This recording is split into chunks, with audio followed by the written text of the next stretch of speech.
I see that you are very happy.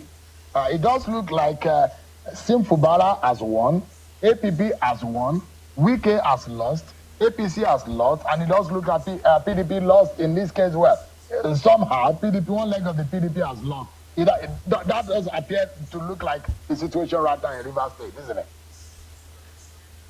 I don't want you to make it a personal issue of APP have won, no, I think the constitution won. The democratic principle have been re-established, and it's not yet victory because those anti-democratic forces are still knocking around the corner. Is it that one moment they want the election not to hold at all, or they want allocation of a state to be seized, to throw the state into a state of economic crisis, or they want those who are no longer lawmakers who have decamped, and I saw them on your TV station the day they were decamping, to be restated so that they can make an attempt to illegally attempt to pitch a governor. So it's not yet ruled, because there are people whose heart does not like stability, they like confusion. So it's not yet but I mean, Honorable, the reason why I asked that question is that you particularly, always, you've not made it a secret, and you have always looked like you have a ground with Yensom Wike, the minister of the FCT. And it does look like, as far as you're concerned, you think that is a problem of the PDP and Rivers State. With what has happened, and those of you, there are those who think that there are those on the other side who have their way with the courtroom, but it does look at the appeal court's judgment are ruled in a way that has dismissed or messed up that particular narrative, that no one has the power over our courts. Well, that is what we're hoping and praying for. And there's nothing personal about it, because I don't have the same line of business with him, and I don't have the same kind of ambition with him. So I don't have any issue that warrants me to have any personal issue. He's the one that, of course, in the station the other time, was live on your station. I saw where he called me a crab, a shaker or something. I saw the other day he said he doesn't know me. I saw the other day he said he knows me. I said, so each time he said he has one thing or the other to say, but I cannot go down to that level to start saying all those things, because my father raised me very well on these issues. But let's remain on the issues. The most important thing is that the way PDP is going, which you can attest to, and the role he's playing in staying in APC, doing APC work, and insisting on ensuring that the leadership of the party must remain, even though they have no legal status to remain in office, all points to the fact that he just wants to destroy PDP. It's not like it's a problem of PDP. The people I blame is some of the governors of PDP and some of PDP leaders who have not been able to be man enough to stand up to stop this child. It's kindergarten politics. It's children's play. To stop it, because I don't understand why you have a national chairman of a party and a national secretary of a party who seems to be in bed with the ruling government, and people seem to be comfortable with that, and are finding cases in court to keep themselves in office. And then the man you mentioned is them, and G5 people will tell you that they're working for APC, while at the same time still struggling for control of PDP. Do you think that is decent? Is that how democracy was built in Nigeria? If Aziki with them and Awolowo they were alive, we saw people who are running around like clowns now be running in midst of conversation. If Awolowo them were alive, so this standard is low. I don't know where they learn it from. As a student of history, it's disgusting. It makes me feel like I want to throw. Because what are we struggling over in PDP? What are we fighting over in PDP? That the almighty PDP that once had 32 states have been reduced to something that that people are playing with and struggling. I'm in another party, I'm working for another party, but I'm telling you that this party, I must control it, and leaders of the party are treating it with kids below some governors because they have been offered one thing or the other, or maybe they have been told that if you follow them to sabotage PDP, you choose your successor, or you win your re-election, and you cannot boldly stand up to say stop this nonsense, stop this madness, and let the right Nigerians, we are looking up to PDP. We're not that lose confidence in PDP. The mess is too much. Honorable, before I allow you to go, I mean, Shegun Showuni was here the other day, and I was surprised. He was blaming President Bola Tinubu for the problem of the PDP. And he was saying that he is a hand that is distorting and disrupting the People's Democratic Party. Because a lot of people will wonder what has Tinubu has to do with what is happening in another person's house. But my final question to you right now will be, there is still problem with River State, because it does not look like the funds accrued to the River State will go to them because of the ombuds over these local government issues. Are you worried about the coming days with Sim Fubara and his government over federal allocation? No, I'm not worried, because when I saw the thing you are referring to, the matter has been challenged, courts have had it, and judgment has been reserved. I've never seen where there will be a judgment that is being appealed and judgment is being awaited, and somebody wants to enforce it, I don't think federal government will want to take that part. That can only happen in inclusive community. So I don't think federal government will do that because the matter has been appealed and judgment has been reserved. So why are you rushing to want to seize allocation? And most importantly, allocation is like a symbol of federation. It is different from budget. Budget comes after you have received the allocation, it drops in your state, the state assembly starts budgeting. But when you want to go and seize allocation, it's like you're seizing the symbol of constitutional democracy and federation. That thing is statutory revenue of that. Okay, what happens to if there's irrevocable payment order tied to that money that has to do with bank or foreign lending institution? What happens to other obligations? What happens to statutory transfers of the state? What will happen to the judiciary? What will happen to teacher salary? So the Wike group will be so proud to go to Abuja, seize the allocation of that state, and there will be no salary, there will be no payment, there will be no obligation. I don't think federal government, because if federal government goes towards that part, they'll be pitching themselves with the people of Rivers. Right. I think any government will do that. We need to wait for the matter to be decided or to Supreme Court before we can now start having this conversation. Honorable Ugochinyere, about Rivers matter, but now that the Appellate Court has given a decision that seems to have suited your own, may have satisfied you in one way. How do you react to it?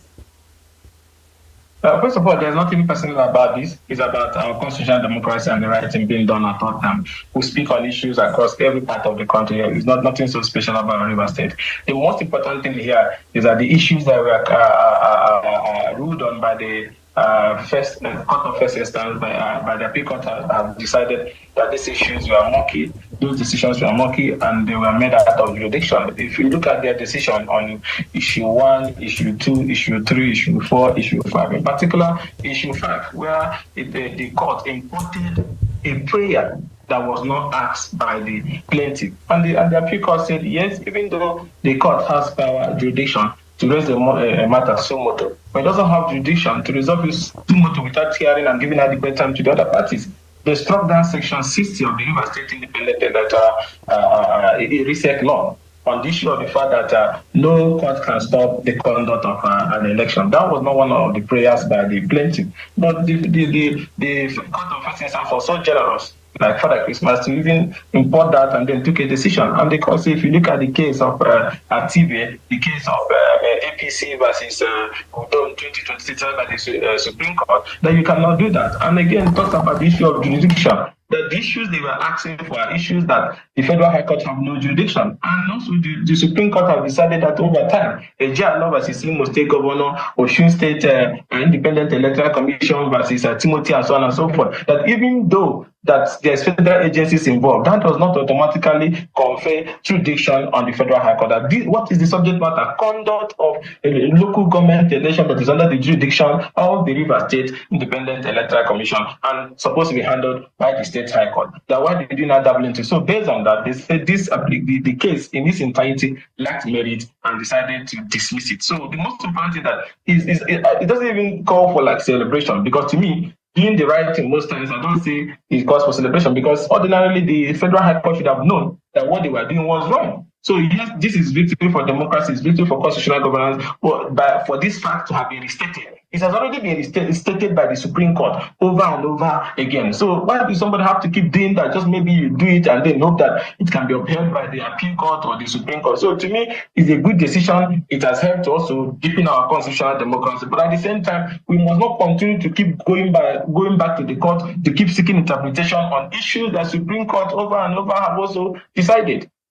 Well, Honorable, Justice Lifu, in his judgment at the trial court, established that there are processes in an election, one of which includes the fact that there is supposed to be election in itself is not an end, not a means to an end, is a process, a gamut of activities leading to the voting day.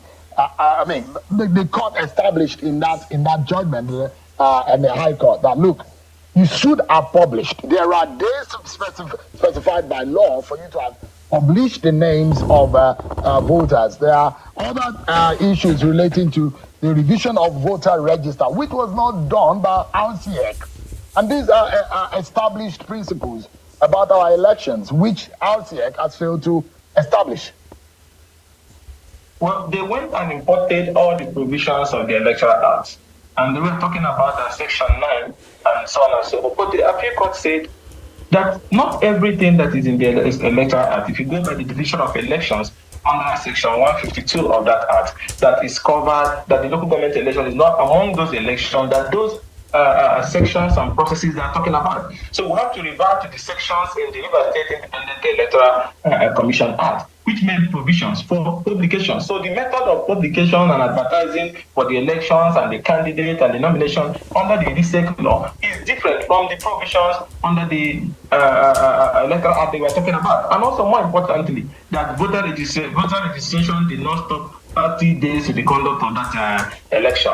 And then when you talk about it did not stop, they didn't produce any evidence to show there was even an ongoing voter registration exercise by INEC. So the most important thing is that these people, when they went to this court, wasn't after deepening our constitutional governance. It was not about stop Governor Fubara from conducting the local government election. If you remember, one of the conditions during the presidential initiative that Tinubu initiated was that they feared that the governor would not do election, that they wanted the election. And they made the governor to sign that there will be election. So at the moment we are nearing election, they extended the tenure of the local government chairman whose tenure have expired, that they should remain in office forever. And then they said no, and let there be an election.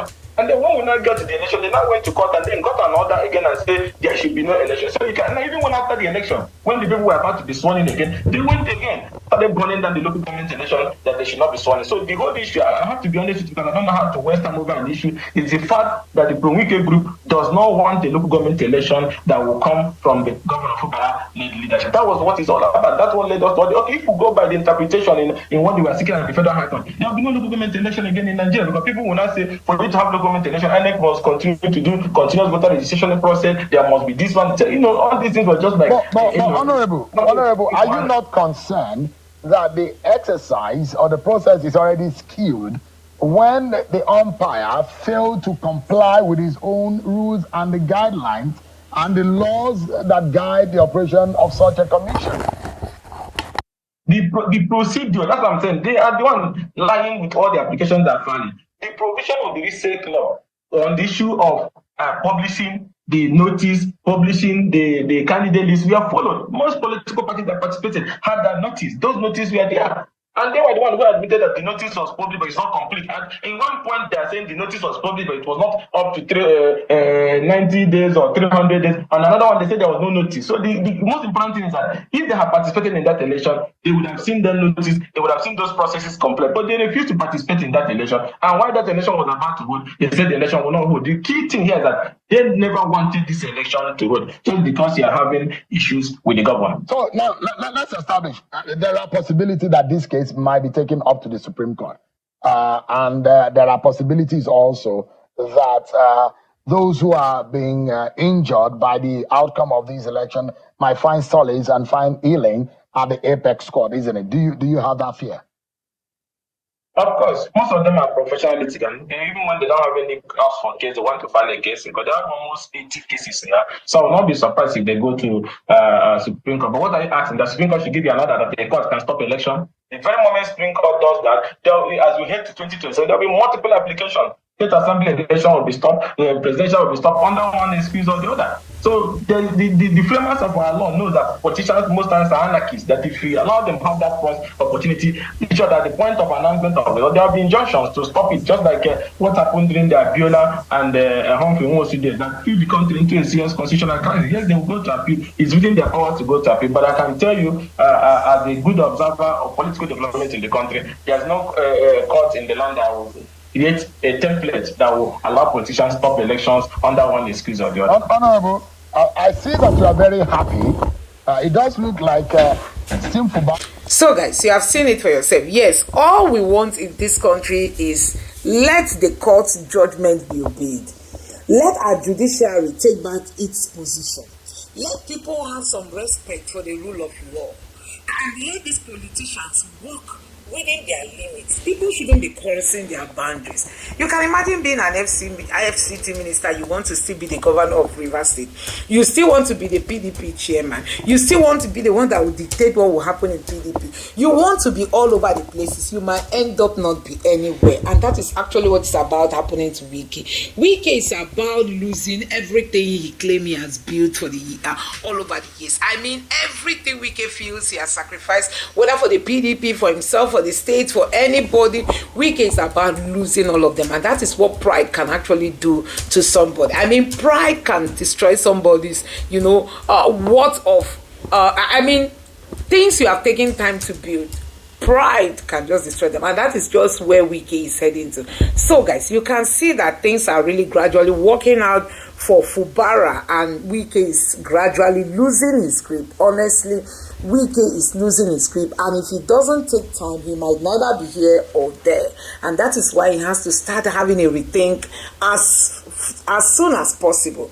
Let me know what you think about this in the comment section below. Please don't forget to subscribe to the channel, turn on the notification bell. Please give this video a like so that YouTube can recommend it to others, and drop your thoughts in the comment section below. Thank you. So guys, like we all know, people always tell you that pride goes before a fall. Pride goeth before a fall. Even the Bible says so. Because what we've just seen Wike, battling with is just pride. Wike is somebody who does not understand what humility is all about, who does not even understand what it means. Giving respect to your fellow human being is all about. Wike believes he's an emperor, he's a dictator, he's the one to decide, he's the one that has the final say. But we know that the river state of today is the river state that doesn't want to be ruled or governed by people like that who thinks, they will have the final say in every matter. So Wike is not finding it funny this time. And like you can see, should the judiciary in Nigeria decide to give the kind of rulings Nigerians are hoping they will give in this tussle between Wike and Fubara, guess what? Wike might just end his political career. Don't forget that Tinubu is just using him, to win. Tinubu is just using him for political reasons, for election reasons. If there is no election today, I don't think Tinubu will even want to associate himself with Wike. So if Tinubu decides not to run come next election, do you know that Wike's relevance will be reduced to nothing? And that's just what we are seeing today. So we just look forward to seeing the Nigerian judiciary dishing out these judgments, all the judgments, all the pending cases in court, dishing out the rightful judgment that Nigerians want, so that Wike will end up being the one regretting all these actions he has been perpetrating against the people of Rivers. So guys, let me know your thoughts on this case. Let me know what you think. Drop your thoughts and let me know what you think is going to really be the end of Wike, looking at the way things are playing out now. Please don't forget to subscribe to the channel, turn on the notification bell. Please give this video a like so that YouTube can recommend it to others, and drop your thoughts in the comment section below. Thank you.